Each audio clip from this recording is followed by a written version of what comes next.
Vincent, Thanks. welcome, mate, Thank you. to the show. Thank you. Thank you very much. Yeah. Those people that don't know who you are, I know who you are, mate. You've been in the martial arts scene for a long time. But can you walk us through the disciplines that you've done, and when did you first start? Okay, so I first started in 1980, and that was in Toowoomba, and I was at a boxing gym. And I couldn't afford to do martial arts because it was quite expensive back then, I think. And so my brother was going to a boxing gym, and he took me along to it. And then this flyer in the mail came along, and it said 1 week or 2 weeks free training to join up. And I thought, yeah, it was martial arts. I thought I might take that up. So I took that as an opportunity to go along to the class. And I was there for about 6 weeks. And so I joined up after the 2 weeks free trial period. And the coach said, okay, well, you can grade now. And I thought, what do you mean I can grade? He said, you can get your blue belt. And I don't know what I had to do. I had to do 20 push-ups or something like that. I'm thinking, wow, it doesn't sound. And at that same time, I was at St. Mary's in Toowoomba, and one of the boys in the class said, look, if you're doing martial arts, come along to where I'm doing martial arts. So I went along to there and gave away that first place because I just didn't think I was worth any sort of belt after 6 weeks of training. And it was going to cost something like $40. I could see there was marketing involved, and this is back in 1980, 81. So yeah, that's where my martial arts journey began, back in 81. And what was the discipline that you first started with? So the discipline was an interesting one because it was Shorin-ryu, but Peter Williams, who ran that class, had got his first or second degree black belt via the Shorin-ryu, so he'd gone over to the Okinawa Islands in the late 60s, early 70s, and then he'd gone to Canada, and he started training with a guy called Kwai Wong, and it was Kwai Wong's non-classical kung fu. So it was like what Bruce Lee was doing, but in a different country. So Yes. Yeah. What specifically drew you into kung fu? Was it watching Bruce Lee? Oh yeah, for sure, watching Bruce Lee, but it wasn't. It was like they were doing kind of, wasn't exactly boxing stuff, but that was kind of like boxing. So the hands were kind of more up, and you were more mobile with your feet. Yes. So yeah, so I really enjoyed that. Yes. So starting in kung fu, and then where did you branch off from there? So I did that for a couple of years, and then I went to Armidale University, and I met up with some guys who were doing Tom Slavin's Kempo, and that seemed pretty cool. And then that changed to Zenchi Ryu, and I was only at Armidale for 12 months, and then I went down into Sydney and caught up with a guy called Walt Missingham, who was a non-classical kung fu guy in Sydney. And then I got opened up to Dan Inosanto, which gave me all the sticks and all that sort of stuff. So, Yeah. and the wrestling and the Yes. Yeah. And you were awarded your 4th degree Brazilian Jiu-Jitsu black belt, your 4th degree. And the time frame, obviously, from white to black in Jiu-Jitsu is long and arduous. Yeah. Like, I'm a Jiu-Jitsu black belt. It took me an awfully long time to get it. Absolutely. But what was the time frame like back then? So I started Jiu-Jitsu so via Dan Inosanto, I went over to America and trained over there for a little bit. I met up with guys like Eric Paulson, all that. Well, they're just students in the class. And there was a guy called Japanese guy over there doing the shoot boxing. God, anyway. So, but Jiu-Jitsu proper, I got introduced to it in 1992, and it took me till 2007 to get, so from 1992 to 2007. And that was with John Will and Higgin Michelle. Yes, yeah. And I mean, I was a bit late starting Jiu-Jitsu. I started martial arts about 6. So I started off initially with Taekwondo. So I did a lot of striking arts. That's got to be good for your flexibility and all that time. 100%. Yeah, I can still do the splits today. Yeah. Yeah. And, but leading into Jiu-Jitsu, I always remember my first introduction, Vincent. It was extremely humbling. Yeah. It really was. Yeah, but talk to me about that, mate. What was your first introduction? So first introduction was with a guy called Anthony Lane, and that was in Sydney in 1992. And he said, "Man, I've gone down to Henzo Gracie's seminar with John Will 2 weeks ago or last year or 6 months ago or whatever, and they're doing this thing called Brazilian Jiu-Jitsu." I said, "Yeah, I've heard of it." He said, "Well, come over to my place and we'll have a train." So I went over to his place, and I was bigger than Anthony, and with the kickboxing and all that, I could, he used to be under me in the kickboxing thing, the school I was training at, and so I could bash him. But when it came to jiu-jitsu, it was a different game. Yeah. And he hadn't done that much. He'd done maybe 5 months, 6 months more than myself. Yes. So what was the martial arts scene like, back in the early 90s? What was that like for you? So it was very, not fragmented, but it was just people were in their different disciplines. So, you do sticks here and you do wrestling over there, and you do, like, wrestling wasn't even really considered a martial art back then. It was like a sport. And, so I guess that's how I saw it. It's very, very in their little bubbles, their own bubbles. And your whole journey up until this point, you've had an amazing career, not just as a martial artist, but also as a high performance coach. You've coached guys at the elite levels from the UFC. Can you talk about your experience on being a world-class coach, in particular because your whole martial arts philosophy and what you've learned up until this point? Talk to me about the way that you coach your fighters. Like what was the mindset and the thought process of that? So in coaching at my club, there was like different groups of people. There were people that were like just enthusiasts, and then there were hobbyists, and then there were the fighters. So there were 3 different groups. And so the mindset with the fighters is it was just a lot of training. We just did a lot of technique, and we tried to incorporate all the different sorts of disciplines that I had in my background, which was the boxing and the kickboxing and the grappling. And so. Yes. And you famously coached Reese Lightning. He was one of the contenders for 1FC. Yes. This was a couple of years ago. Yeah. 9 years ago. Yeah. What was the coaching preparation like when you were training him? With the UFC, with the 1FC, that was a different organisation, as you know, and they had a different protocol for weight cuts and all that sort of stuff.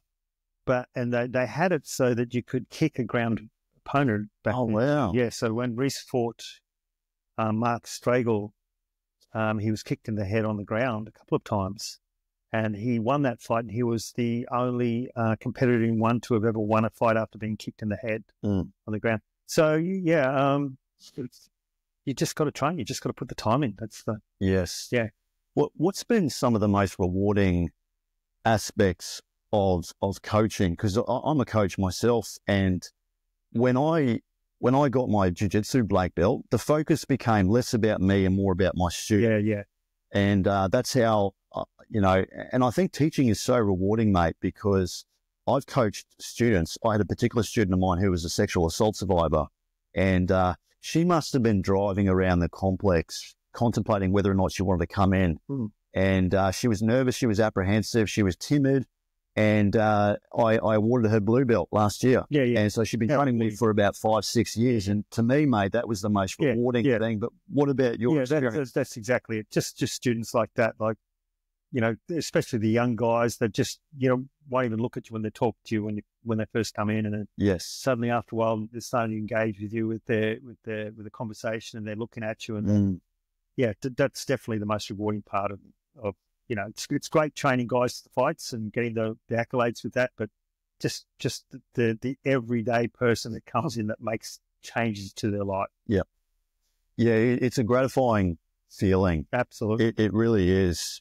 How has your training evolved over the years, in particular with coaching? Yeah, so when I was fighting back in Sydney, it was kind of, it was all about me. And then after that, 1992 or whatever, or 93, after I went with Anthony, I started to look into the Brazilian Jiu-Jitsu. So I went down to John Will. At that point, I packed everything I had, everything I owned in Sydney, and took 3 or 4 months down in Geelong. And I went down there full time and stayed in a caravan. So then it started to become, initially it was down whilst I was down there. It was about me. I wanted to learn. But then when I came up to the Gold Coast, so from there I moved up to the Gold Coast, and I started to realize that it's not about me. When you have students, it's not about you. It's about them. That's right. Yeah. And it was probably a slow process, but after a while you start realizing that, man, this is not my club. This is their club. Yes. So yeah, it's a very compassionate and empathetic way of thinking, because there's 2 directions you can go within martial arts if you pursue this long term. You're going to be a lifelong student regardless. And I had the pleasure of chatting with Richard Norton. Yeah. And I'll never forget what he said to me. He said, always be a student, never stop learning. Yeah. And lifelong learning. Yeah. You either grow or you stop. Yep. And when you become a coach, especially for you, mate, because you're a high performance coach, the focus becomes less about you and more about your students. Yeah. Yeah. But did you compete as well? Yeah, I did. Yeah. I didn't compete really in jiu-jitsu. I did a couple of comps, but I used to compete in the boxing, kickboxing and kung fu. Yes. In Sydney. So that was all the stand-up striking stuff. Yeah. So I didn't really hit. I'd done a little bit of wrestling in the late 90s, and just with guys like Larry Hartzell and guys like that. And it wasn't until I really got tapped out by Anthony a couple of times that I got the bug for it. Anthony Lang. Yeah. Yes. Yeah. Because what degree is Anthony Lang now? Is he? He's a 4th. I think he's still 4th. I Yeah. don't think he's got his 5th yet, or maybe he has. Yes. So maybe he has. Maybe he's just gone 5th. I'm not sure. And who's he a black belt under? John Will. He's under John Will. Yeah. Yeah. Yeah. And for those people that don't know who John Will is, he is one of the Dirty Dozen. Yes. He's one of the first few non-Brazilians to be awarded a Brazilian Jiu-Jitsu black belt. Yeah. And I think there was only about 12 or something. Yeah, was something like that? Yeah, because John's about a 6th degree now, isn't he? I think he's 6th or 7th. I'm not sure. Yeah, because he's due for his coral belt. Yeah, I guess so. Yeah. And that's a remarkable achievement. It's like he's reinvented himself. He's got to 30 or whatever it was and found jiu-jitsu and just changed his whole thing. Yeah. Talk to me about your jiu-jitsu journey, mate, because we're getting people get black belts in jiu-jitsu far quicker than, the previous generation. Yeah, well, I can understand that. So jiu-jitsu, my jiu-jitsu journey was a slow process. So this was a book that I can show you, that in 1993, I'd written all this stuff out. Oh, wow. And you can see my handwriting's perfect. It's beautiful handwriting. It is very nice. So now I just scrawl things. So this is in 1993, and I'd do a private lesson and I'd tape it. Yes. I'd tape it. Yeah. And then I'd go back to the caravan and I'd write it all out. But I might tape a couple of days worth and then write it out as the day. So this was in 1993. Wow. You got the dates there too and everything. Yeah, just the dates, September. Yeah. I didn't bother putting the year because it's like, I knew what year it was. Yeah. Yeah. But the knee ride and the near armbar, far armbar, all that sort of stuff. Yeah. You can see it. And now that would take, just to get that thing there, maybe took me 2 months of lessons and private lessons and things like that. Now you can get your video. I know. And you can record it, and the student can have all this knowledge that probably, took me 2 or 3 months to pick up in 5 or 6 sessions. Mm. And that's what technology's done. Yeah. Is the internet. And, now I can train with the best guys in the world, not in the same room as them, but them instructing me. And I can hit pause and I can rewind and I can look at it again, watch what they've done very quickly, very slowly, see how they've done the technique, then practice it. And if they got it wrong, rewind, do it again. Yeah. So it's just technology's changed the world. Yeah. So I think people should be getting their black belts earlier. Yes.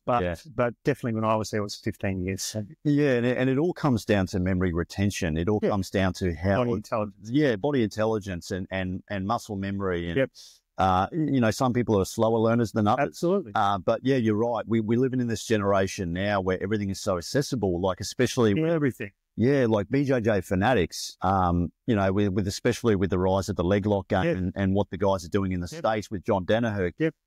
It's pretty amazing. And it's kind of moving on from that though too. Yeah. The MMA. Yeah. Yeah.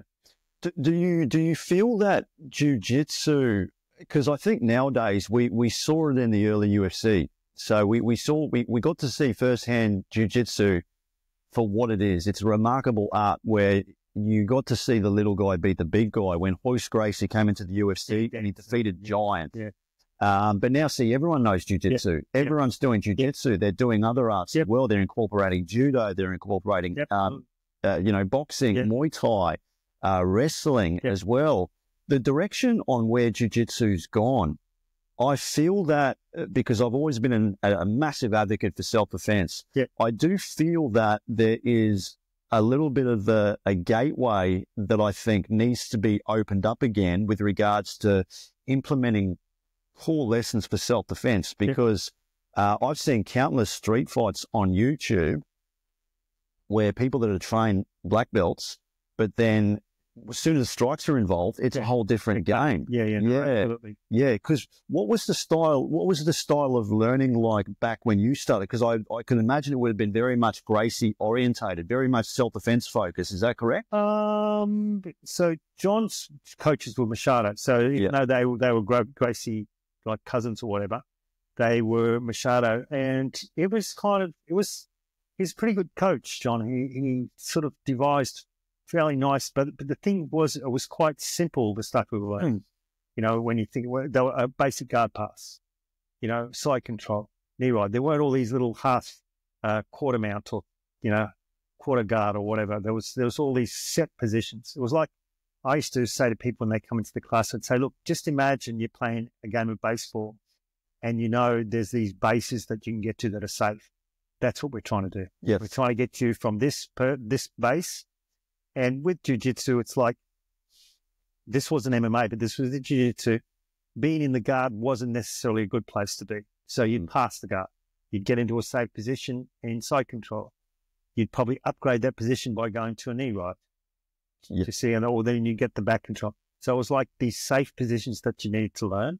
Yes. And so in that sense, you just train. It was like drawing by numbers. Yes. So you've got this thing and they say 1, 3, 5, and you suddenly follow it all around, and then suddenly you've got this nice picture and you go, man, how did I do that? I'm not an artist. Yeah. And you're just giving these instructions by numbers. Yes. But now it feels like it's just so much different because there's just so much stuff coming at people. Yeah. And they're picking it up so quick. And it's remarkable, the evolution of jiu-jitsu. It really is, from some of the intricate techniques that you see. It's amazing. But my sort of thought philosophy on how I coach students is I do it like a pyramiding system. So at the base of the pyramid, I want all my students to be equipped for self-defense. I want them to be knowledgeable on self-defense awareness. I want them to have that mindset of also assessing that striking has a huge play, because we don't strike in class. It's totally different, but we do. We actually throw strikes in our wrestling rounds. We do. Yeah. What do you think is the most important self-defense technique or techniques that students should learn with regard to how to run away? Yeah. Actually, funny enough, Geordie said the exact same thing. I had Geordie on my podcast. Wise man, Geordie. He really is. And he said on the podcast, Vincent, he said, people say the idea of running away, but are you teaching people to run? Yeah. Are you teaching them to get from point A to point B? Yeah. You should be teaching people how to get away, how to get away safely, because God forbid if they had a knife or a weapon. No, exactly. Yeah. So 3 years ago when COVID was on, I'm in my bed and 2 guys are creeping around my room. This is here. And I woke up and I went, what the you doing here? And they just scattered. Those 2 ran out. and I heard these coins go everywhere and things fall on the ground. And they went out the gate there, the front gate, and I came running out after them. And had my undies on. This is like 12 at night, 12:30 at night. And I've gone out there and I've gone up to the gate and I've looked over the gate and they're just walking along the street. There was 3 or 4 of them. And I thought, well, you little shits, you've broken into my place and now you're just going to walk along and just find another place or something. So I went out after them and I met them down the end of the street there. And 2 or 3 turned into 5. There was 5 of them. And I was talking to him. I said, mate, how old are you? And he said, I'm 15. What's this? Anyway, one of them pulled out a knife and I went, all right, I'll see you later, boys. No, know enough about knife fighting to leave well enough alone, with the stick fighting and all that sort of stuff. So I started walking back to my place and they started chasing me. Wow. And anyway, I come in through the gate and I'm holding onto the gate and the guy, so you can still see the marks on the gate, is trying to kick the gate in, to come into me. So I've just let that go and the gate sort of collapsed on itself. I've come around into that room in there. And as I've gone through the door, because I could hear them coming from behind me, I went, right, F you, I'm getting my effing gun. Yep. And I said it really loudly and like I'm a maniac from Vietnam War or whatever. And I could hear one of them go, he's got a gun, he's got a gun. Yeah. So then they left. Yeah. Yeah. And so that's the thing with the knife. It's like, it's such a dangerous weapon. it really is. Yes. Like, I don't, and I mean, there's countless self-defense videos online, Vincent, of martial arts practitioners showing you how to disarm someone with a knife. And see, I've done pressure testing with knives, and I've got my guys to actually have the intent. I want you to stab me for real. It's a play knife, obviously, not a real one. We're not idiots, but I want you to fucking stab me for real. And you see the shift in the mentality. Like if someone has the intent of doing harm to you, it's a totally different game. It's hard to counter. I was over at, have you heard of the Dog Brothers? The stick fighting Dog Brothers? Yes. So I was over at one of their gatherings in 2005 or something like that. It's in Los Angeles. So they're there and they've got, it's quite bizarre. They've got this warehouse and there's people that are in the audience and then there's these pens of guys just all in the one pen. It's like 30 or 40 guys or whatever. And I would just went there to just observe and they were there and they were asking each other if they wanted to fight. Do you want to jump in the stick cage and fight? And they'd say, okay, yeah, all right. And I'd say, well, what weapon are you going to use? And he'd go, two sticks, 1 stick, whatever. So they'd agree to that, and they'd bring them out and fight, and then the next ones would come in. And then all they were wearing was like a fencing head mask. That's it. And maybe some elbow pads. So when they elbowed each other, I guess, I'm not sure. Anyway, they're there, and the guy, one of the guys said, yeah, I'll have a stick. He put a knife down the back of his, and they've gone out. It wasn't a real knife, it was a dummy knife. But, and they've gone out, boom, boom, boom, boom, stick a little bit. The other guy jumped on him and started grappling. Then old mate pulled his knife out and just went, chit, chit, chit, chit, chit, chit, chit. And it just shows you how like dangerous a knife is. So, like, it's more dangerous than a gun, close quarters. 100%. Yeah. Knives are terrifying, Vincent. I'd rather defend myself against a gun. Yeah, me too. Close than a knife. Yeah. Obviously, if the gun's further away, the gun's more dangerous. But the reality of a knife attack, and I've spoken to countless self-defense experts. I've had Dean Waller on my podcast, who's regarded as one of the best self-defense experts in Australia. And he was even saying the same thing. I mean, the amount of blood the human body can lose is insane. But all it takes is one. Yeah. It just takes one puncture wound and extremely difficult to watch. But I have seen CCTV footage of stabbings. Yeah. You'll see one guy get stabbed 60 times and survive. You'll see one guy get stabbed once and drop right there and then. Yeah. And what was really interesting, what you were just saying a minute ago with regards to the incident that you had of those kids that came in and broke in, is that you also used verbal assertiveness you had this persona of, right, I'm going to go get my firearm. Yeah. And I didn't say that, but some word on that within the lines. Yeah. With language. And, that was Yeah.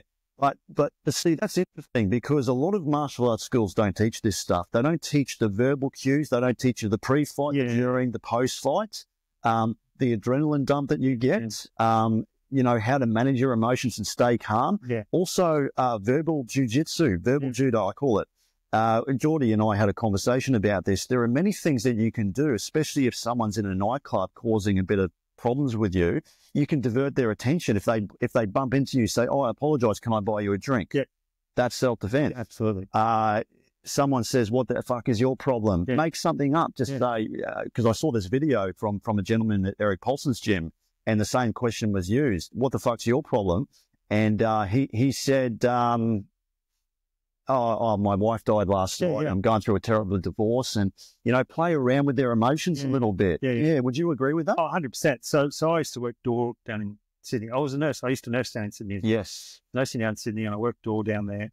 And at one of the busiest nightclubs in the whole of Sydney, they used to pack out twice. They used to get the bands, the sort of 80s bands playing, and then they'd sell it out till about 11 o'clock, and then they'd put on this house music sort of stuff, and they would all leave, and all the house people would come in around 11:30, 12 o'clock at night. So I was really busy. And that's absolutely so when I used to work in there on Wednesday nights, I used to work, there was only two of us. We'd get maybe 300 or 400 people, which is a lot of people. Wow. Period. Yeah. But what I'd do is I'd go around and I'd say hello to most of the people I could. Just make contact with them. How's it going? How you going? Just say hello. And so that when later on when I had to ask him to leave, that wasn't the first time I'd made contact with him. I'd made contact before. Yeah. So he knew me previously. So I wasn't just there grabbing him as some security guy and throwing him out. It was like, "Hey, mate, you've had too much to drink or whatever." And, there wasn't a lot of fights, but there were a few, but just not nearly as many as what could have been. Yeah. And that's a fascinating strategy, is preemptive measures. Absolutely. Preemptive is taking initiative, and you're articulating yourself and getting to know everyone, familiarizing yourself with everyone that's in that environment. It's a little bit like, the girl that walks home late at night, she normally goes this route. Yeah. Today, she's not going to go this route because there's two guys down there. It's that understanding of situational awareness, that intuition as well. When it hits the fan, it's having that preemptive measures. Yep. That's fascinating.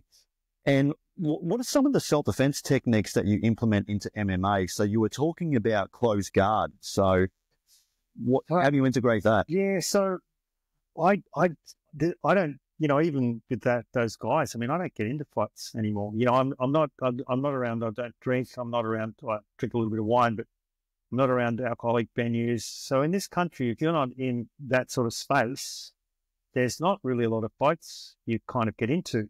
So, so with my classes, it's more all about MMA. So I don't have it that if you're in the guard, there could be a guy with a knife. I don't do that sort of scenario stuff. I used to do that 25 years ago, but not of late, not in the last 10, 15 years. So being a guard's not a good thing for MMA because they're on top. The person in the guard is actually on top, and that's right. And they can do the injury. And same with the knife. But I guess if the guy in guard had a knife, then he can start stabbing the other guy too. But so my focus now as an older person is the MMA training, just the competition. It's one-on-one. People say, "Oh, but it's not 1-on-3 and one," and that's fair enough too. I agree with that. I understand that. You don't want to wrestle a guy when he's got three mates. That's right. You really don't. But when it's just one-on-one and there's a referee, then that's fine. Yes. Here's the problem that we always have this argument, jiu-jitsu and any sort of grappling art is a death wish. Don't go to the ground because there's multiple attackers. What if they pull a knife? Yes. And there's many different arts to teach you how to get back to your feet. Yep. Sambo, Judo, yep. Brazilian Jiu-Jitsu, even a lot of Krav Maga schools now integrate grappling. Yep. Special Forces training. We've also worked with the Australian Army. Yep. And the argument is don't use grappling in a street fight. And I always say 100%. Yep. But what if you get taken to the ground? That's why I started the BJJ. Yeah. That was where my journey started. So I was striking, I was winning things and things like that with my fights. But then I thought, well, what happens if I got taken down? And actually this is when I was working the door at that very busy place. This guy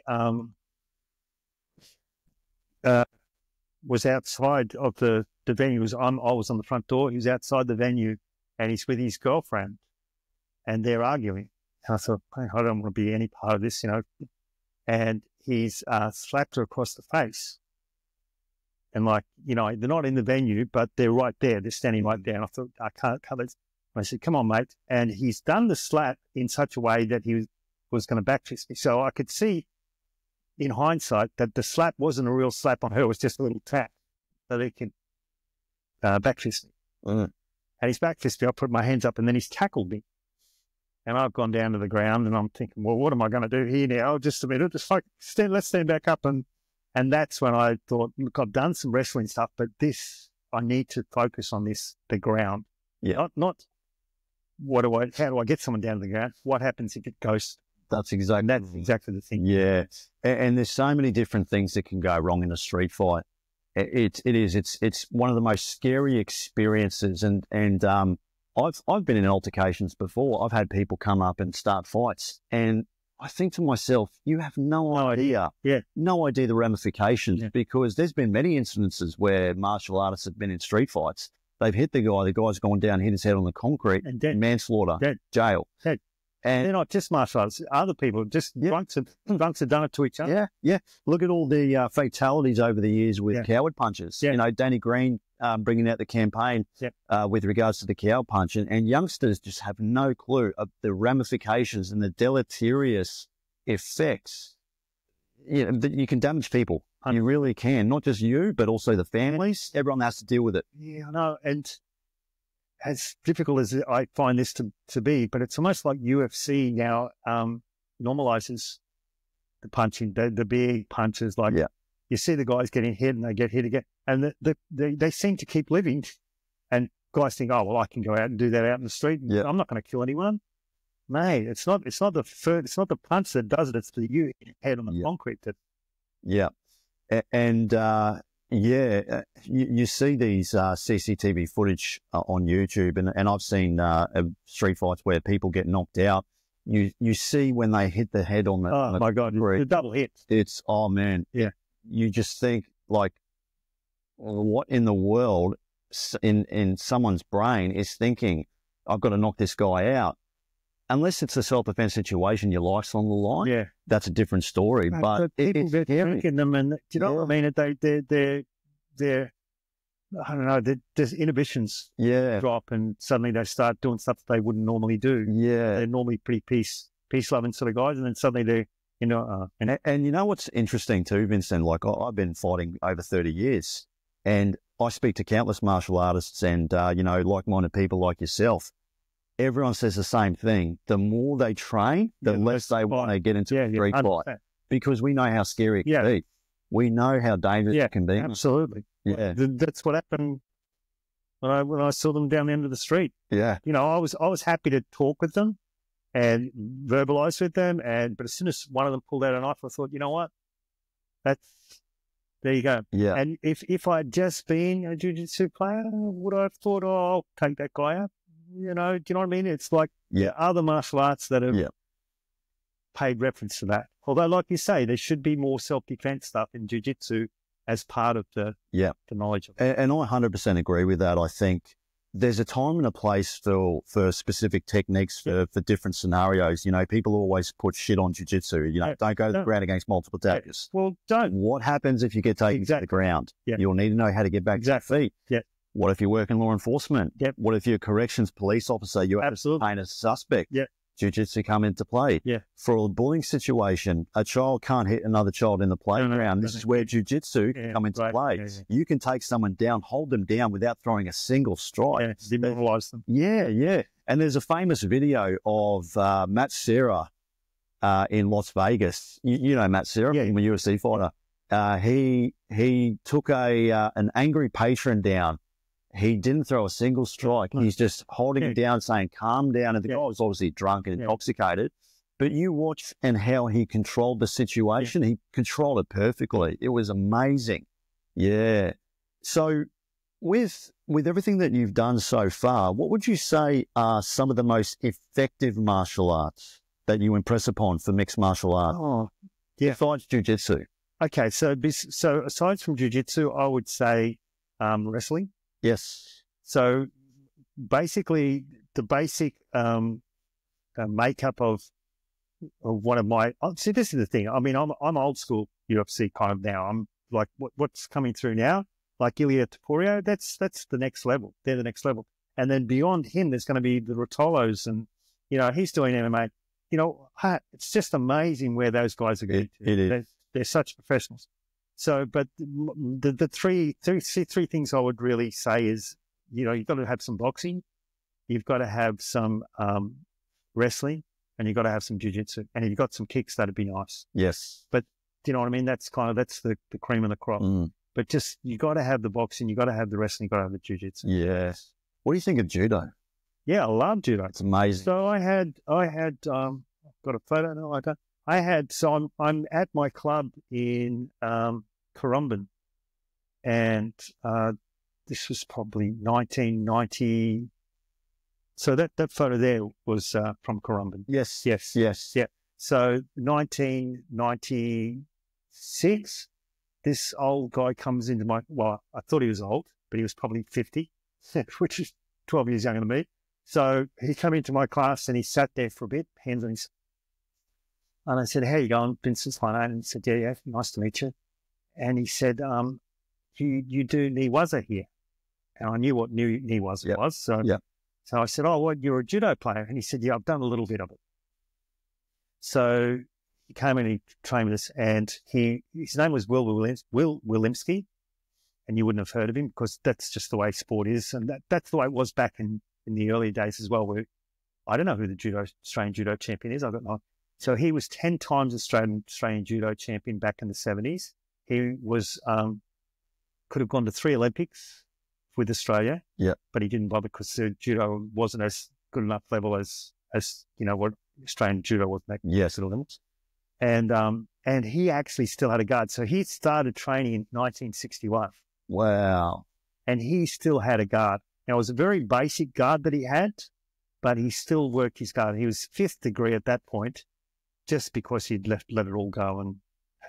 And that was, I think that was back when they used to have to compete to get their belts and grades and all that sort of stuff. Yes. So he's got his name up in Canterbury Bankstown Hall of Fame sportsman thing. Yes. You know what I mean? So he's well known in the judo, or he was well known back then in the judo world.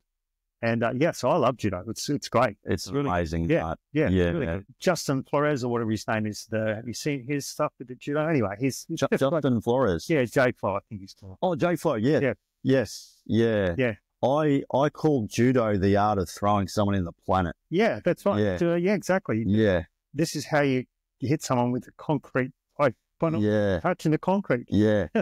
and we get to see judo for what it is. It's a beautiful art. I think it's absolutely amazing. And Geordie, my coach, is a judo black belt. Yeah. And he wants me to sort of start running up the ranks. I got my yellow belt a couple of years ago with judo. Yeah, I did mine years ago. Yeah. And you know what? I found judo much more complex than jiu-jitsu. Oh my God, it's so hard. Much more complex. Yeah. Yeah, it really is, because of the way, the intricate stances and the position of your grip, but also kazushi and offsetting your training partner's balance and all these things. Like it's an amazing art, but you really have to invest the time in it. 100%. Yeah. And the timing's very important. Yeah. Did the Machados and the Gracies have an influence on your jiu-jitsu journey?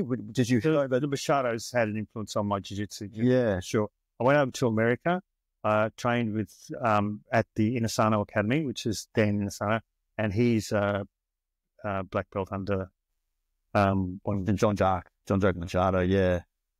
So no, definitely. Yeah. But I mean, there's so many influences, like just the wrestlers as well, and the judo players, and I mean, But the young ones coming through, like I said, the Ilio Taporio, they've got all the skills. Mm. You know, they've been, I don't know how long he's been doing jiu-jitsu for, but I imagine it's since he was 6 or 7. And I mean, how much I would have loved to have trained jiu-jitsu back when it just be like, I'm not a jiu-jitsu native. You know, it's been a second language or a third language for me when I started at 30 or whatever it was, 29 or whatever. But for a kid, that first language is the body feel and the flow, and like you see the Rotolo brothers. I mean, it's just amazing. Yeah. Those Rotolo brothers, they are something special. They are. They really are. And speaking of just, they started jiu-jitsu at an extremely young age. Yeah. And with the level of talent that I'm seeing from kids nowadays 100% is astronomical. Yeah. It really is. Like, and I had not John Wayne Parr, but his wife Angie Parr on my podcast, as well as Jasmine. Yeah. And Jesse's gone. Jesse is doing phenomenal. He's got great body intelligence. Yeah. I remember him as a little kid, and I'm thinking, gee, if only I could get you into the jiu-jitsu class, because you got such good body intelligence. Mm. You know, he'd go out on the trampoline, he'd jump up and he'd spin backwards, go back down, and crazy. Because you trained a little bit with you coached Jesse, didn't you, for a bit, didn't you? I did. He came into my class just a little, so I trained John for Wayne for one of his fights against Anthony Bonello back in 2006 or 2007. That's right, because he did fight MMA once, didn't he? Yeah, he fought one. Yeah, one fight. Yeah, and Ange had a fight as well, and that was so I trained her as well, and that was 2000. I don't know, 2011 or something, or maybe 12 or sometime like that. Yes. So I've known the family for 30 years or whatever. Yeah. And I just look at Jesse and I go, man, he's got some skills. Yeah. I saw a video of him pulled off a flying triangle. Yeah. It's just like, wow. And I wasn't like. Well, the thing is when you're that age, it's like when you were riding a bike. I used to fall off my bike all the time. I didn't care. You bulletproof back. Yeah, exactly. Yeah. Now I get on my bike or fall off. It's like, oh, that's enough. Not playing that game again. Yeah. Then they're just bulletproof. They just have a go at anything. Yeah. Fails, then suddenly that's it. Yes. How has your training philosophy changed over the years? So I call it lazy man jiu-jitsu. So I'm old man jiu-jitsu. Yeah, old man jiu-jitsu or lazy man jiu-jitsu. Because I've got some students who unfortunately, because they're in their early 50s, and it's part of life. We get older, we're more prone to injury. Yep. But how do you mitigate that? Like, what's your training philosophy when you're rolling? And so I think when you get older, I think just you've got to do drill stuff. Drilling, I see drilling as an important part of jiu-jitsu. But when they roll, I think the intensity needs to just drop. And just the ego needs to drop. And it's like, if there's a guy and they're getting the thing and they want to get the armbar and they've got it, just give it to them. Yeah. And then we'll start back where we started. Yeah. The skull gang. So just more the flow roll. Yes. You know what's interesting too, Vincent? Some of the most catastrophic and just eye-opening injuries I've ever seen is when I've watched people higher belts roll with fresh students. Yeah. Because they're like a pit bull ready to go. And, I always try and express upon we need to look after our training partners because we heavily rely on them to get better. Yeah. If our training partners are not on the mat, we don't improve. 100%. We have to look after our training partners because it's a marathon, not a sprint. Absolutely. Yeah. How do you... And that is what jiu-jitsu is. It's a marathon. Yes. We see guys, going back to the Rotolos, it's like they're 21 years of age, but they've been doing it for 15, 16 years. Yes. 15 years is no time to be doing this sport. So it is a marathon. Yeah. On the long, Yeah. And some of the catastrophic injuries I've also seen is from takedowns. Yeah. Certain takedowns as well. Yeah. And the person getting taken down doesn't really know the correct way to fall, or they try and experiment on falling in a different way. And it's like, and it's, Yeah, you see some nasty takedowns. Like I watch, I don't like to watch them, but sometimes they just pop up on my Instagram reel, or my Instagram algorithm is just full of your algorithm. Same as you, yeah. And I saw this video of all the horrible accidents from scissor takedowns. Yeah, terrible. Oh, arguably one of the most dangerous takedowns. Yeah, one of the simplest, most dangerous takedowns. Absolutely. Yeah, you just see knees destroyed all the time. Oh, it's horrendous. Yeah. What do you think of the current wave of jiu-jitsu and the direction it's gone, especially with the rise of the leg lock game and John Danaher and, because you said you train with Eric Paulson, and Eric Paulson is also a famously notorious for leg lock. But what do you think of the whole leg lock game and how far it's come? Yeah. I mean, it's come a long, long way, and it's a great game. And but I'm not really a player of the new generation of leg lockers. My thing's more, my thing is for myself is based around self-defense. Yes. And, leg locking somebody's not really if you can leg lock, then you can probably get up and get away. Yeah. Do you know what I mean? It's like you've actually done damage to somebody. So. Yeah. And you see that too. Like there has been incidents where people have snapped their arm or leg in a street fight, but then they just keep getting up.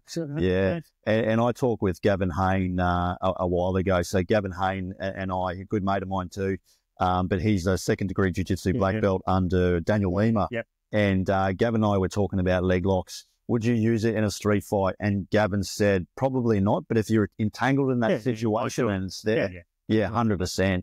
But it's amazing just with the direction of jiu-jitsu and how far it's gone.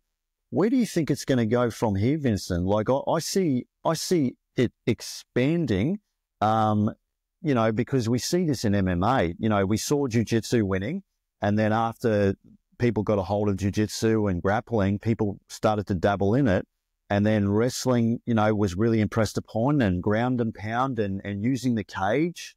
Do you think we're going to see more judo in the UFC? Are we going to see more, what do you think? Where do you see the direction going? So with jiu-jitsu, I think it's branched off into two sections now, maybe even three, where you've got competition jiu-jitsu in the gi, and you've got competition jiu-jitsu in the no-gi. Yep. And certainly the no-gi is I back when I first started training, you could only go to a jiu-jitsu club, Joe Gracie club or a Shadow club or whatever, and wear a gi.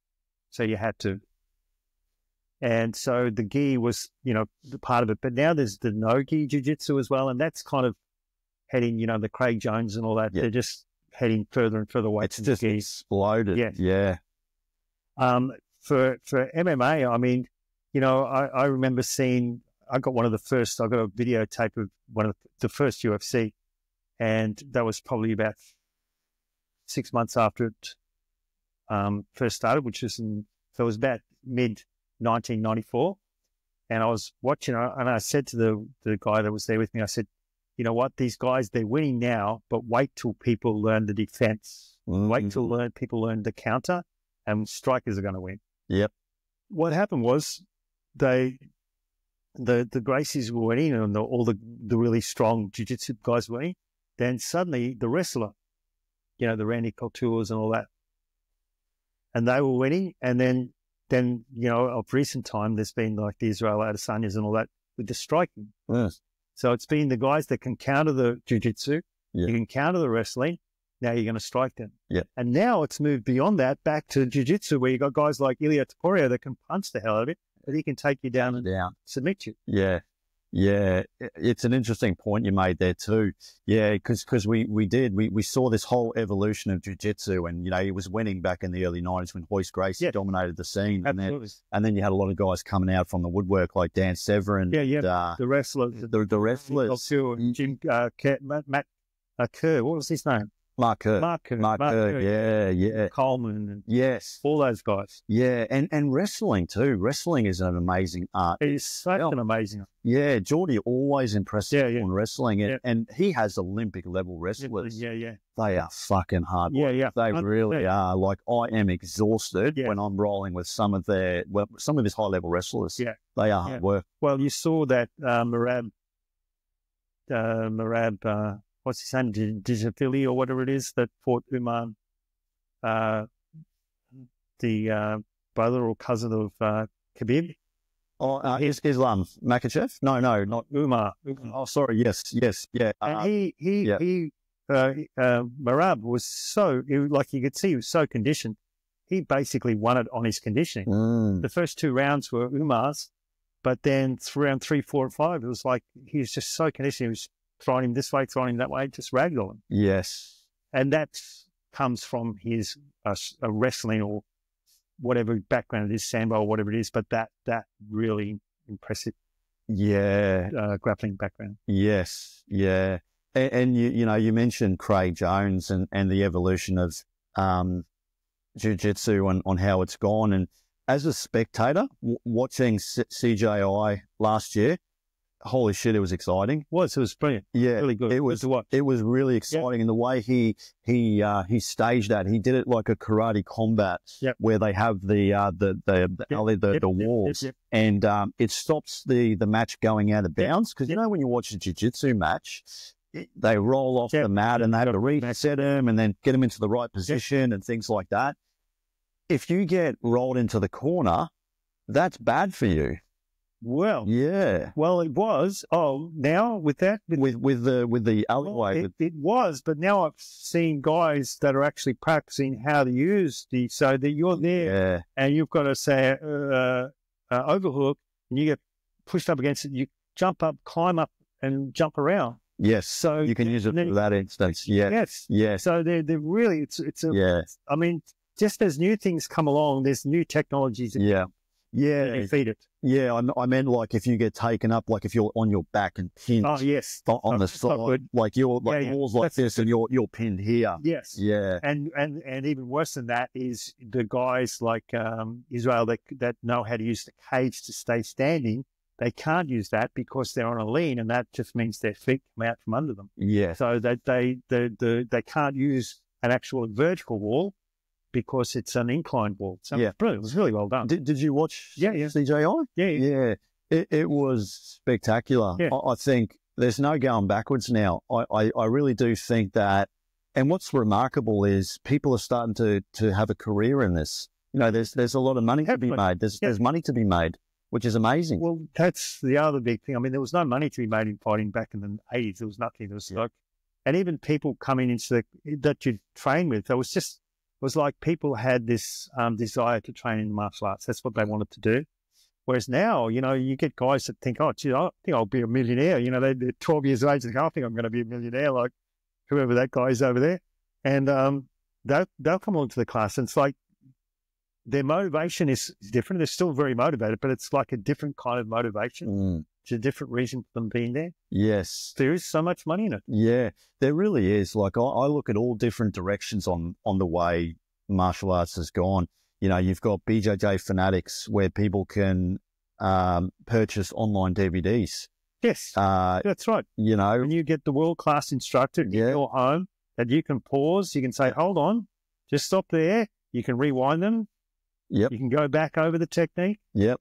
And I was born in the 80s, grew up in the 90s, Vincent, and Gen Z just have no clue on what we grew up with, because we had the tape recorder, the old school. This is it.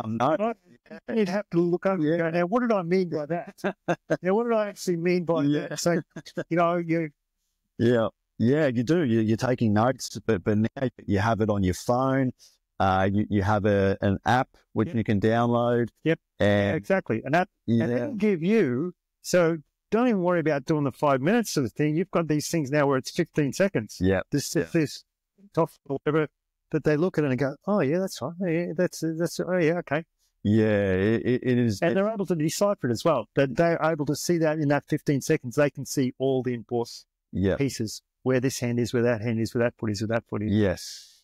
What do you think is the best way to learn? So I was listening to Kit Dale. He talks about conceptual style learning, or games-based or task-based games. And I use a lot of task-based games with coaching kids, because it's hard with kids because they have short attention span. Yeah. So you got to keep it playful. Yeah. So I do task-based games, and I might say, you're on your back, you're the hippo, and such and such on top, and I'll use animal names and stuff like that.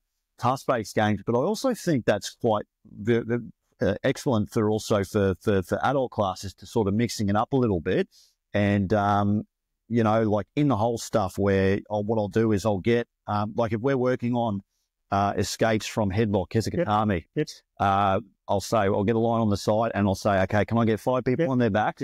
And then, that's and I used to love it all the time when I used to do it. But yeah, you get a fresh opponent, you come in, and person underneath, your job is to escape, person on top try and submit, like, you know, task-based games. But what is some of the strategies that you've implemented over the years? Definitely the whole training would definitely, and that works. That really works well. And you can do it so the person that you can have it that the person in the middle, 3 or 4 people, it can be on a time thing. They can have to stay there for 5 minutes while other ones come around and keep, you know, grabbing their back or whatever. So you can make it an endurance thing as well. It's not just the technique that they're learning. They're learning how to endure the 5 minutes or 10 minutes, whatever game you're playing. So definitely that. I would do a lot of stick stuff as well with the striking. So I'd use sticks a lot. So to work in the jab, back fist jab, we'd do with sticks. So stick against stick, and we'd be at a distance, and you'd be. Can I demonstrate? Yeah. Like, is it Filipino with Screamer? Yeah. I think there's some sticks there. Vincent? Yeah. So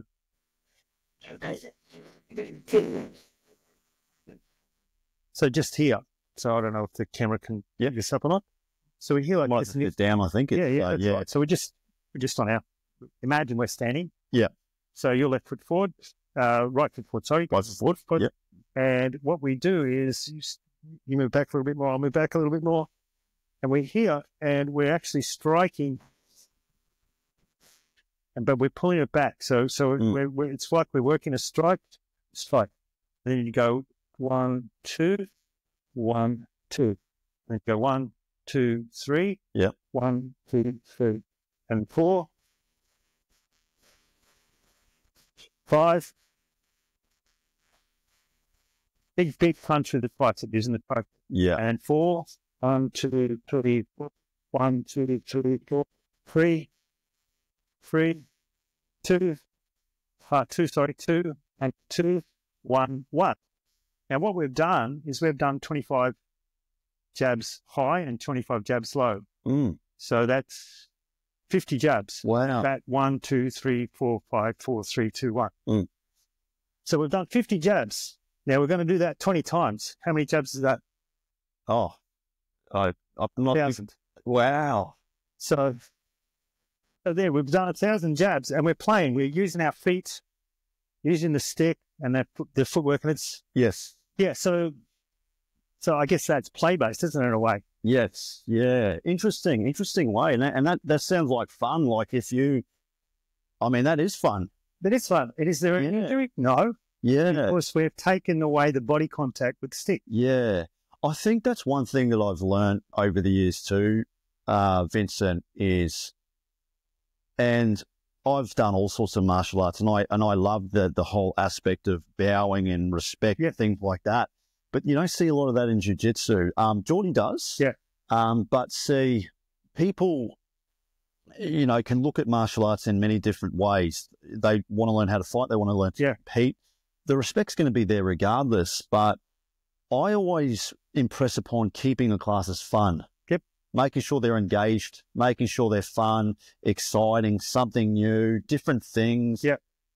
What about children? Have you taught kids? I have taught kids. Yeah. So I actually had a program that I trademarked at one point, and it was called Body Intelligence Training, Bright Child Body Intelligence Training. That's what it's called, Bright Child. And it was all about learning these body intelligence skills that could take them to play soccer or take them to play football or whatever it was, sport they could do. They could change the skills that I was showing them in order to play another sport. Yeah. And so, it's amazing. Like I have parents come up and say to me, what you've done with my son or daughter, and they're able to cross-train in so many different things. Like you get your child into Brazilian Jiu-Jitsu, they're going to do exceptionally well at rugby. Yeah, that's right. Yeah, and I think even the Gold Coast Titans, they also reached out to Jason Roderick, I think, as a grappling coach. because it has a profound effect. But I think that any sort of activity that you get your child in particular jiu-jitsu, it has just such a profound effect on their way of thinking, their way of learning, understanding about also overcoming obstacles and adversity. And control as well. About control, about when you're under pressure. Like I used to think of this, I used to think, man, they do these health retreats where they're meditating with candles, and it's, you know, smells nice of oil, and it's like, I think, well, that's an easy place to meditate. What they should do is they should have a jiu-jitsu mat there, get some big guy, hold you in side control, and then say, now relax. Now meditate. Yeah. That's kind of what you do when you've been, it's like it's no point of struggling. You've just got to find your way out of it. And you can't, it's like anger will only make it worse for you. That's exactly right. Yeah. And kids are learning that. So they're learning to control their temper. Yeah. And for those people that have a lot of mental health problems and anxiety and, you know, the pressures of life can sometimes get in the way. You don't think about that stuff. Like when you're on the mat and you're wrestling with someone. Thinking about how I'm going to choke him, how he's going to choke me. That's right. Like I could have had a hard day, and if I'm slapping and bumping hands with a high-level black belt, I'm not thinking about what I'm going to have for dinner. I'm not thinking about the bills I need to pay. I'm not thinking about all this stress that's going on with work and, you know, finances and things like that. You're not thinking of that. It's a mindful activity. You're in the moment. Yes. You can't. Your brain can't be in two places at the same time. And it's one of the few places where you can meet, where your status in life has no value. That's so true. Like you could be a billionaire. It wouldn't matter. You're just a guy, as far as I know, you don't even know if it's Nogi, I don't even know what belt you are. You just... Yeah, that's so true. It's interesting because I saw...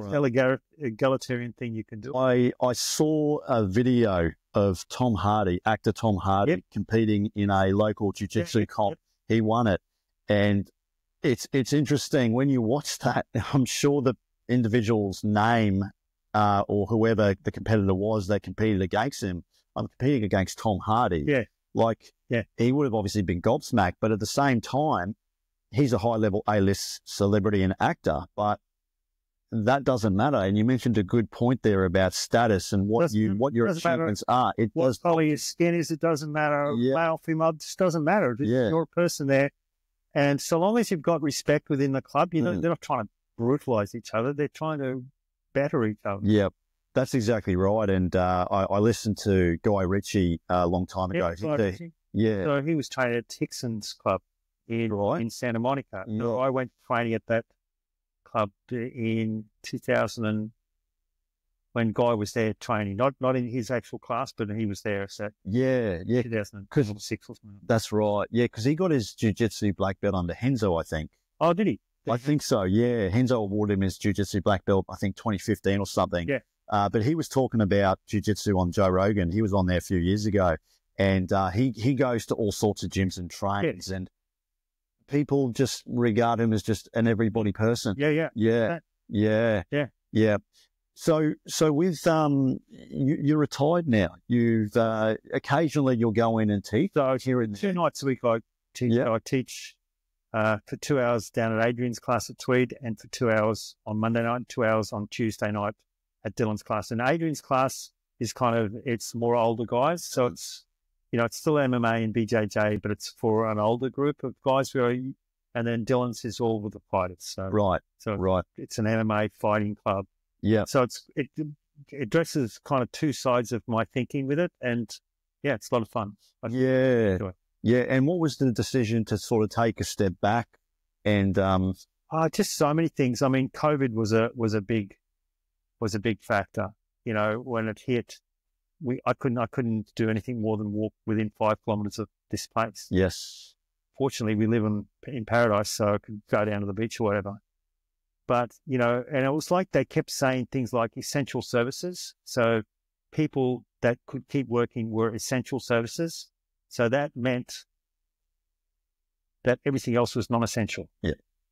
Yeah. And suddenly I thought, gee, well, that's my value, is I'm a non-essential service. Do you know what I mean? And it's like, COVID was a really big, it was a kind of a wake-up call for me.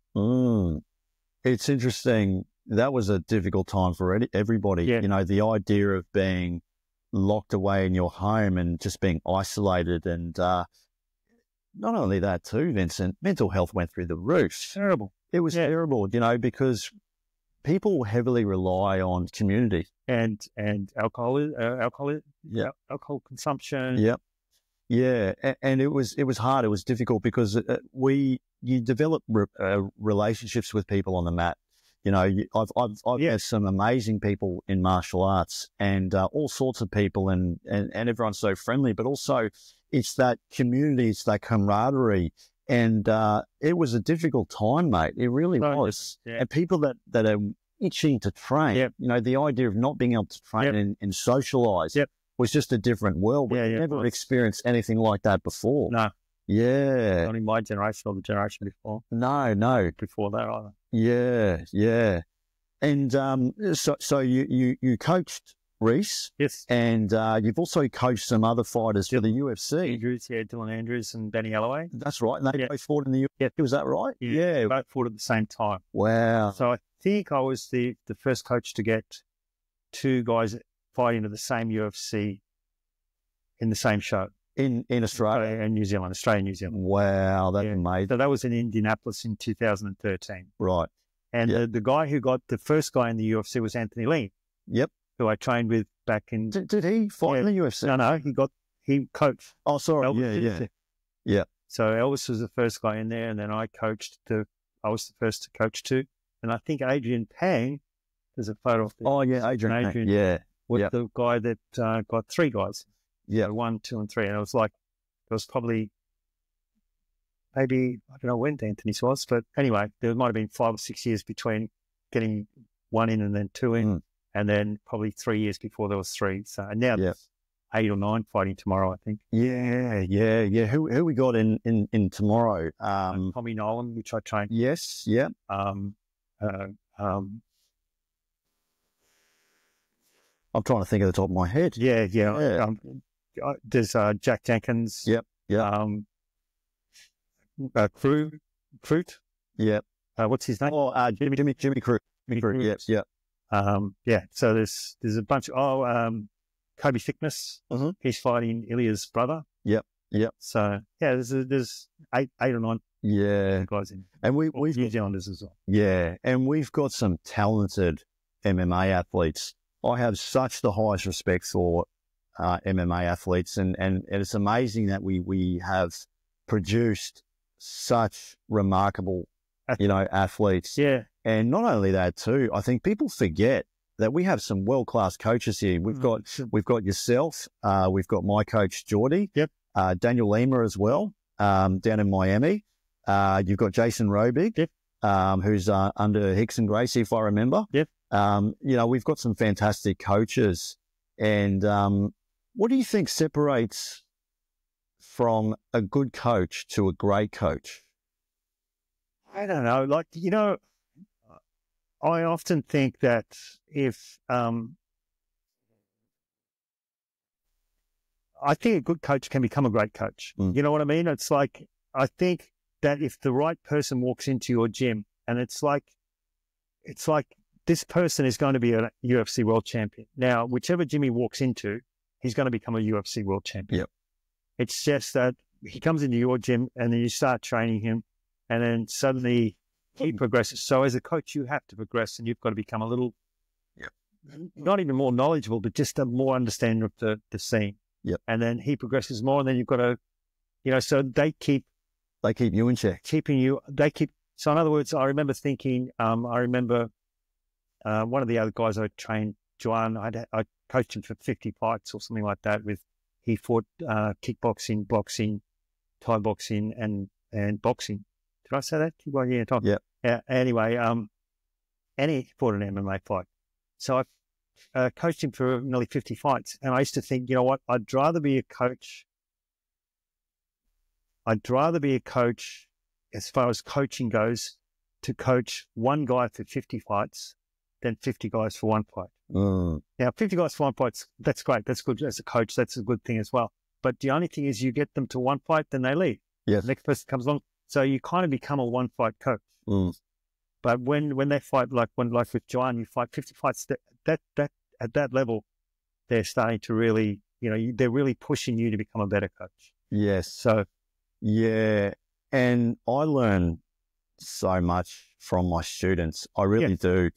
And, as we were talking about before, when you get your jiu-jitsu black belt, the focus becomes less about you and more about them, 100%. What you can give to them, how you can make them better, because your job as a coach is to make them better, to improve. Yep. And I always think there's a difference between an instructor and a coach. Yep. A coach also gets into the psychological aspect. 100%. Well. There's a famous personal trainer in the UK. His name's Nick Mitchell. He is regarded as an international expert on body transformation, and he gets his clients falling in love with greens. He gets his clients excited about eating lots of vegetables and things like that. But see, you can do that with anything that you do. It's getting your students excited, wanting to come to class. And you have an obligation and a service to provide value.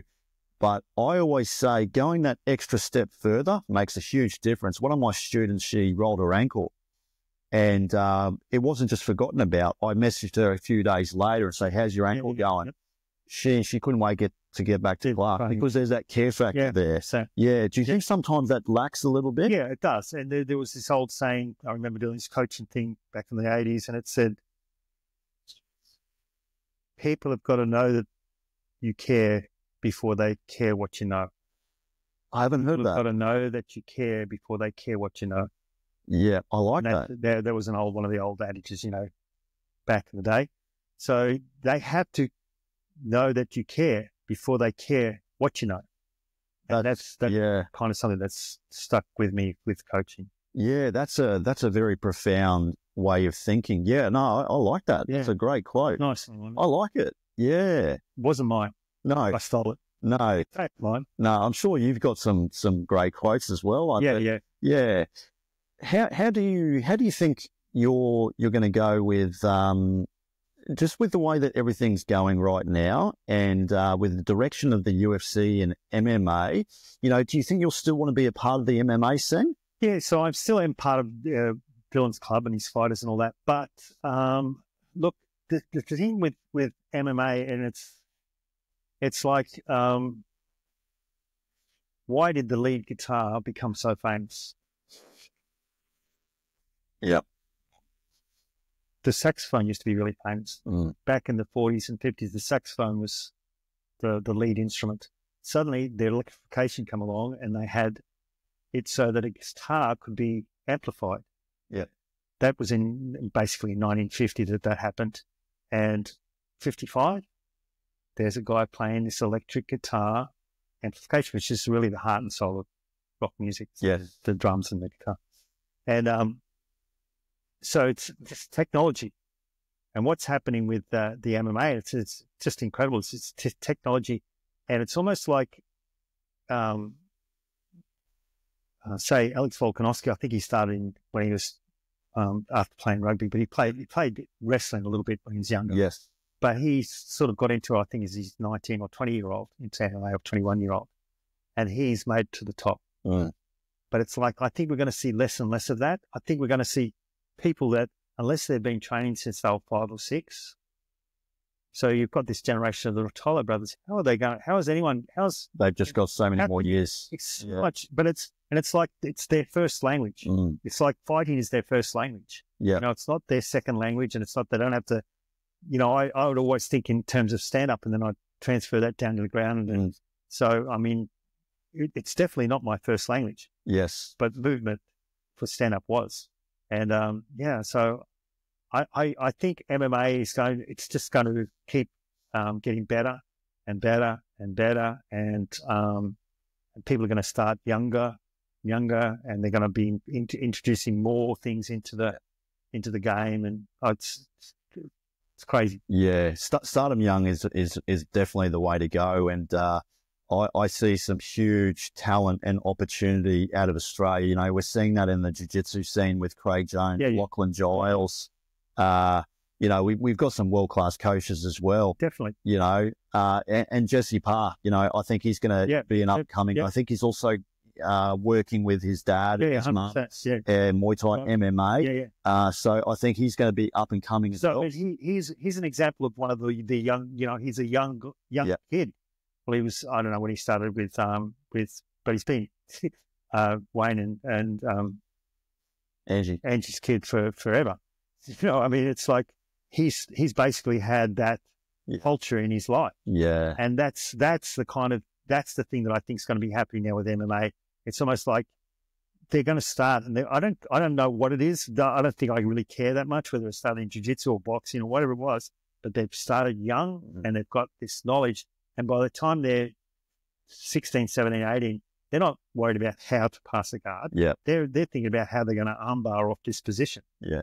Do you know what I mean? They're not going to be thinking. Yes. They're going to know all that sort of stuff.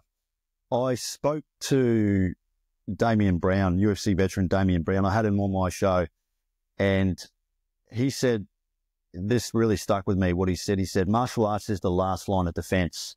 What he means by that is getting your children involved in martial arts prepares them for life. Yeah, 100% it does. It just makes them kinder people. Yeah.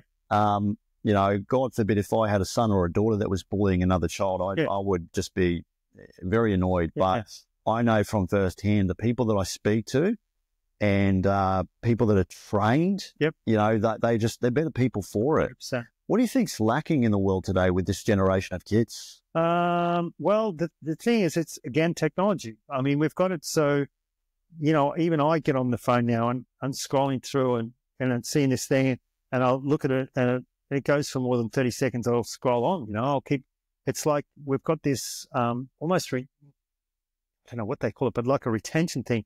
You're just getting your attention is just almost impossible. Terrible. Yeah. You know, so you've got to, but your attention is focused on the thing, but it's only focused for 50 seconds. Do you know what I mean? It's like, so I think that's the problem. It's like there's this they can do. You can almost do anything in you know, first world countries. You can almost do whatever you want to do. Yeah. You know, you can do anything. I think you don't even have to do anything these days, basically. So I just think that this thing of how much information we have, we're accessible, we have, you know, at our fingertips, is part of the problem. Yeah, you're right. I think, and we're all guilty of that. Yeah, I'm guilty of, you know, doom scrolling. 100%. And attention is the new currency. Yeah. And, you know, that's why there's a million ads on free-to-air TV and keeping people sort of glued to their phone. And they're trying to pass this law banning social media for kids under 16 or something. Yeah.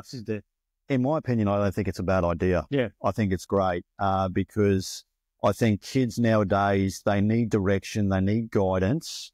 And this is starting to manifest in some serious, you know, problems. You know, we look at obviously what COVID did, and mental health just went through the roof. Yeah.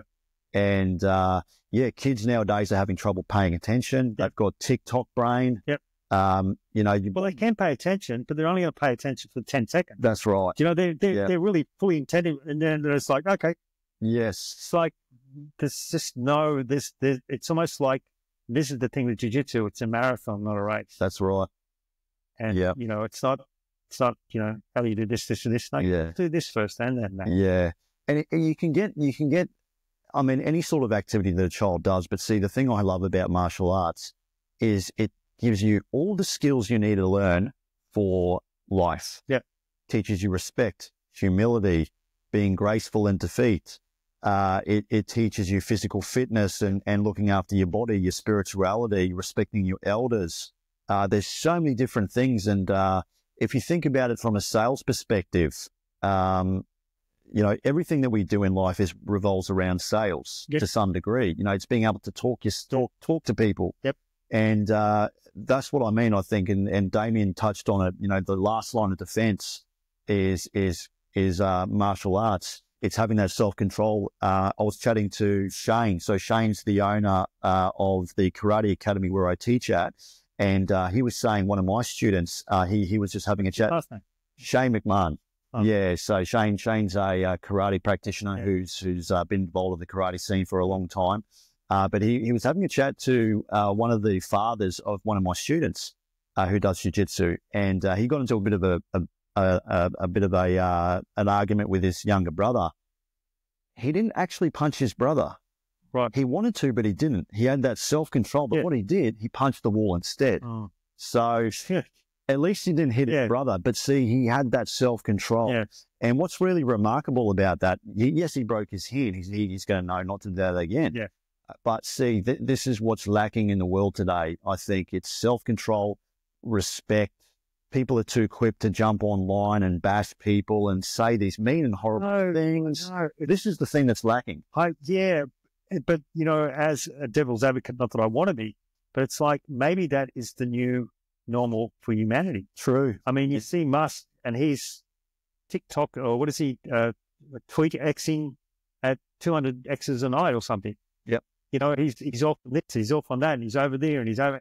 And it's like, you know, young guys are looking at it going, man, that's the what guy I want to be. I want to be him. I want to be really rich. I want to go there. Yep. You know, he doesn't seem to have a great attention span necessarily. No, that's why he's so successful. Yeah. Yeah. And people, that's the thing. Maybe that's where, you know, they're going to look at me and they're going to go, wow, that guy was so sleepy. He was so old. It's like, because I don't have that ability to look at this and focus and then go, okay, now this one. Yeah.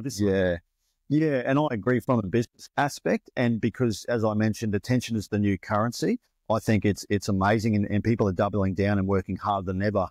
But I think of it from an interaction perspective, being respectful towards others. You know, because sometimes I think we, you know, and I read sometimes the comments on because I'm heavily online. Yeah. Sometimes people say some mean and nasty things. Sure. But it's also being able to switch that noise off. Yeah. You know, switch off that noise and just focus on the pod. Stay in your own lane and focus on your own lane. Yeah. See, I think martial arts gives you the skill sets to be able to block the noise out, to focus on yourself. And this is the thing where what separates from an instructor to a coach or a grey coat. Yeah. Yeah. So what's going to happen for you, mate? Yeah, I know you're not really big on social media. Yes. Yeah. I did. Yeah. So I'm doing a lot of traveling. Yeah. I'm traveling overseas and traveling around here. Yeah. Will you go and do more seminars overseas, or are you going to go train with maybe Eric Paulson? Yeah. So I'd like to do all that. I've got an invitation from a guy over in New Zealand to do something over there. But yeah, no, the thing is, it's going to be traveling for traveling's sake. So I want to explore a lot more of Europe. I'm really interested in history, and so I've been over to Europe a couple of times, and I'm going over there. We're going over there in for 9 weeks in about 3 months' time. Amazing. Yeah. So, what about Asia? Do a bit of Asia, Japan. I've gone. Most of the martial arts stuff I've done and the fights I've done and all that have been over in Asia. Yep. So it's been the Philippines maybe 5 or 6 times, and Japan twice, and Indonesia and Malaysia and China. So I've done a lot of traveling through my job over there, but I haven't done like Italy. I've never been to Italy. No. I mean, Poland, you know, Bulgaria, Albania. Yeah. You know, the eastern part of Europe. Yes. Yeah, that sounds fantastic. And it'd be great to see you, you know, down the track. Hopefully, you know, do some seminars in Brizzy. Yeah, you know, I like doing seminars, but again, I feel, and this is just me, I think it's kind of true. It's like I'm old school. Do you know what I mean? It's like I'm old school in jiu-jitsu, and it's like just the things that I teach are kind of, you know, meat and potatoes. Mm-hmm. There's no. I mean, people are always chasing the next high. You know, people always want the next dopamine hit. But see, I love old school. Yeah. There's a move, and we spoke about this before we shot. You showed a triangle choke from side control. I hit this all the time. Yeah. I hit it all the time. Yeah. So regardless of what you think, mate, your teaching style, I like it. And it worked for me. It worked with my game. I hit this move all the time. I'd love for you to show this actually once we stop recording. to show. Not even sure which one it was now. So it was the one from Side Control where you grab the wrist and you flick the. No, you can do it on me because you demonstrated it perfectly. But yeah, you start in Side Control. You have a high side control where you've got the guy's arm up here. And if the guy sometimes turns into you, you'll grab the wrist and then jump like vault over the arm, like you would say from a mounted setup. And then you can just triangle and lock your legs. And I hit that all the time in wrestling. It's because it looks super cool. Yeah, it's awesome. But it's dexterous, but at the same time, it's sneaky. A lot of people don't see it coming, but I loved it. Yeah. Yeah. But where can people find you, mate?